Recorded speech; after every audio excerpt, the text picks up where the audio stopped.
உங்கள் இல்லங்களில் வந்து உங்கள் உள்ளங்களை உயிர்ப்பிப்பது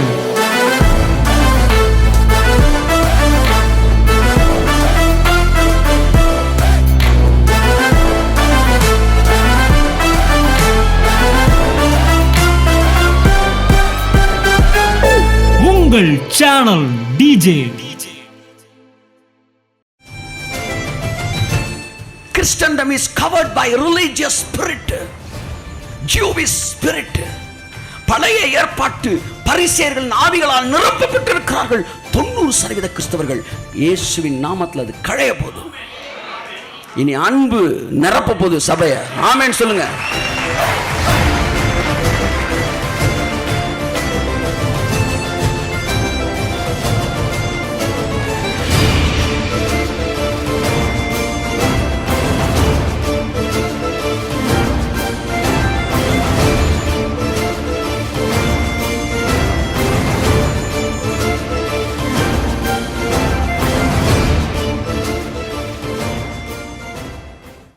நான் அடிக்கடி யோசித்தேன், ஏசு கிறிஸ்து கடைசியாக ஒன்று சொன்னார்ல, நான் உன்னை மன்னிச்சிட்டேம்மா, நீ போ, இனிமேல் பாவம் செய்யாத. இதுவரைக்கும் ஏற்றுக்கிட்டேன். இந்த இடத்துல நம்மளை அந்த டயலாக் எப்படி எழுதியிருப்போம் சொல்லுங்கள். நீங்கள் மன்னிச்சிட்டீங்க, ஒரு பையனை வீட்டு பாடத்தில் மன்னிச்சிட்டீங்க, என்ன சொல்லி மன்னிப்பீங்க?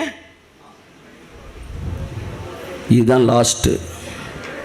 அடுத்த தடவை சிக்குன்னா அவங்க எரிய மாட்டாங்க, நானே எறிவேன் சொல்லியிருப்பீங்களா? இதுதான் இவங்க கொடுக்குற மன்னிப்பு. ஆனால் தேவன் தர்ற மன்னிப்பு அது கிடையாது. மன்னிப்பு முடியும் போது கமாண்ட்மெண்ட்ல முடியல, இன்ஸ்ட்ரக்ஷன்ல முடியுது. கையத்தட்டு.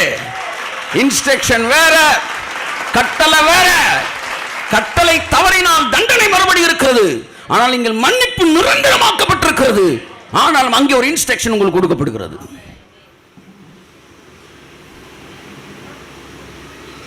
என் அன்புக்குரியவர்களே, இன்னைக்கு நிறைய பேர் பிரமாணத்தை பேசிக்கிட்டே இருக்கிறாங்க. ஆனால் ஜெபம் பண்ணும்போது என்ன சொல்றாங்கன்னா, ஒருவன் எனக்கு ஊழியம் செய்தால் பிதா கனம் பண்ணுவார் என்று சொன்னீரே, எங்கள் வாழ்க்கையை வறுமையில் இருக்கிறது, எங்கள் வாழ்க்கையில் பிரச்சனை இருக்கிறது, ஆண்டவரே எங்களை ஏன் நீங்கள் கனம் பண்ணவில்லை? அவர் சொன்னார், நீ எனக்கு ஊழியம் பண்ணவே இல்லையப்பா, நீ மோசைக்கு தானே ஊழியம் பண்ணி இருந்த. நீ பேசினதெல்லாம் பழைய ஏற்பாட்டில் எவனெல்லாம் வாங்கப்பட்டான், எவன் மிதிப்பட்டான், நீ மோசைட்ட போ, இன்டர்வியூ எல்லாம் ஒன்று செலக்ட் பண்ணிக்கோ. ஆனால் ஒன்று, அவனும் உள்ளே போக மாட்டான், நீயும் போக மாட்ட. ஒருவன் எனக்கு ஊழியம் செய்தால் நான் ஒளியாயிருக்கிறேன். ஒளி என்றால் இரக்கம், ஒளி என்றால் அன்பு. 1 யோவான் 1 அதிகாரம் வாசிங்க. தன் சகோதரனை நேசிக்கிற எவனும் ஒளிகளே இருந்து ஒளிகளே நடக்கிறான். சபை இன்றைக்கு மதவாத ஆவியினால் மூடப்பட்டிருக்கிறது. Christendom is covered by religious spirit, Jewish spirit. பழைய ஏற்பாட்டு பரிசேயர்கள் ஆவிகளால் நிரப்பப்பட்டிருக்கிறார்கள். 90% கிறிஸ்தவர்கள் இயேசுவின் நாமத்தில் அது கழைய போது. இனி அன்பு நிரப்ப போது சபையை. ஆமென் சொல்லுங்க. ஆமென் ஆமென்.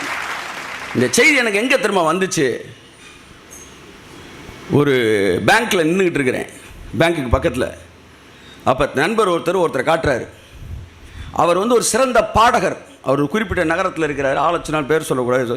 நல்ல பாடகர், நிறையா சிடிஸ் ரிலீஸ் பண்ணியிருக்கிறாரு. அந்த காலத்தில் பெரிய சபை வச்சுருக்காரு, அந்த சிட்டியிலே பெரிய சர்ச்சு. சமீபத்தில் அவர் ஒய்ஃபுக்கு அவருக்கு ஒரு சின்ன என்ன ஆகி போச்சு, பிரச்சனை ஆயிடுச்சு. அதன் விளைவாக டிவோர்ஸ் வரைக்கும் போயிடுச்சு. இந்தியாவில் மிகச்சிறந்த தலைவர்கள்லாம் பேசினாங்க, முடியல. அந்த அம்மா போகும்போது பிரச்சனையை பண்ணி இவனை அசிங்கப்படுத்தணும் அப்படின்னு, குணசாலியான ஸ்திரியாக இருக்கும் போல் பண்ணிருச்சு. குணசாலியான ஸ்திரீனா என்ன தெரியுமா? அவன் புருஷன் தேசத்து மூப்பர்களோடு மரியாதையோடு உட்கார்ந்துருப்பான். அவனை மரியாதை கொலையாமல் உட்கார வைக்கிறா பாருங்க, அவள் தாங்க குணசாலியான ஸ்திரீ. அவன் பேரை கெடுக்கணும்னு முடிவு எடுத்துட்டா, அது பெண்ணின் ஒய்ஃபாகவே இருந்தாலும் குணசாலியான ஸ்திரீ கிடையாது. ஏன்னா குணசாலியான நேற்று சொன்னாங்க டீச்சரு, போன பிறகு ரொம்ப நேரம் அதை மெடிடேட் பண்ணிக்கிட்டு இருந்தேன். குணசாலியான ஸ்திரீனா அவன் புருஷன் தேசத்து மூப்பர்களோடு உட்கார்ந்துருப்பான். அது காரணம் யார் தெரியுமா? என்ன குணசாலியான ஸ்திரீ எழுதிக்கிட்டு இருக்கும்போது இவன் பேர் வருதுன்னு பார்த்தா, இவனை அங்கே உட்கார வைக்கிற அளவு மரியாதையை மெயின்டைன் பண்ணது இவ தான். இல்லாட்டி ஊர் ஃபுல்லாக போய் அது கிடக்குது, அதை பற்றி நமக்கு தெரியாதா? இப்படி பேசியிருந்தான்னா மூப்பர்களோடு உட்காந்துருக்க முடியாது. கர்த்தர் நல்லவர். இந்த மாதிரி ஒரு பிரச்சனையாகி பிரிஞ்ச பிறகு என்ன ஆகி போச்சுன்னா, அதற்கு பிற்பாடு அவர் பேரை ஒரு மாதிரி ஸ்ப்ரெட் பண்ணிட்டாங்க. மக்கள் வந்து மன்னிப்பதற்கு தயாராக இல்லை. ஏன் சொல்லுங்க? இவ்வளவு நாளாக நீங்கள் போட்டு வச்ச விதையெல்லாம் என்ன விதை? என்ன விதை? பிரமாணம் விதை. நீதி பேசினேன், ஒழுக்கம் பேசினேன், பரிசுத்தம்ன்ற பேரில் தியாகம் பேசினேன். ஆனால் மன்னிப்பு நீ சொல்லி கொடுக்கல. ஏன்னா மக்களுக்கு அதுதான் பிடிச்சிருந்துச்சு. அதனால் கோமாளி வேஷம் போட்டு நம்ம என்ன செஞ்சிட்டோம்? நான் குறிப்பிட்ட ஒரு ஊழியரை சொல்லலை, பொதுவாக சொல்லுகிறேன். மக்களுக்கு ஏற்றாற்போல், மக்கள் விருப்பத்திற்கு ஏற்றால் பிரசங்கம் பண்ண ஆரம்பித்தார்கள். உண்மையான சத்தியத்தை பேசாமல். என்ன ஆச்சு? மறுபடியும் எல்லாம் செட்டான பிறகும் இவர்கள் ஏற்றுக்கொள்வதற்கு மனதால். ஆனால் நான் ஏற்றுக்கிறேன், நான் நேசிக்கிறேன். இன்னும் 100 தடவை தப்பு நடந்தாலும் நான் அதே அளவு நேசிக்க முடியும். ஏன்னா நான் I am under God's grace and God's love. ஆனால் அந்த மக்கள் பாருங்க, அவனால் 100% பழைய மாதிரி ஏற்றுக்க முடியல. அதனால் இந்த ஊழியனுக்கு செகண்ட் ஆஃப்னு ஒன்று இருக்குது பார்த்தீங்களா? அங்கேயும் தேவன் வல்லமையான பல மேட்ரு வச்சுருக்காரு உலகத்தையே கலக்கிறதுக்கு. இந்த செகண்ட் ஆஃப் வெளியே வராமல் அது அப்படியே டம்மி ஆயிடுது. ஏன் தெரியுமா? உள்ளுக்குள்ளே இருக்கிறது எல்லாம் நியாயப்பிரமாண ஆவிகள்.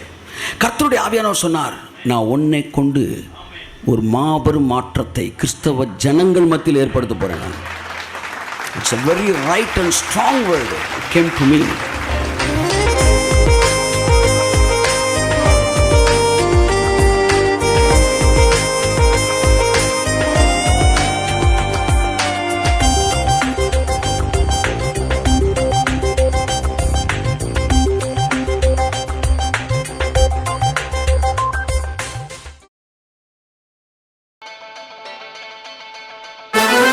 உங்கள் இல்லங்களில் வந்து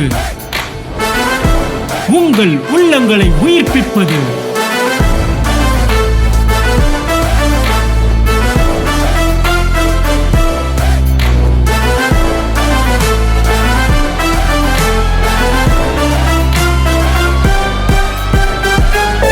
உங்கள் சேனல் டிஜே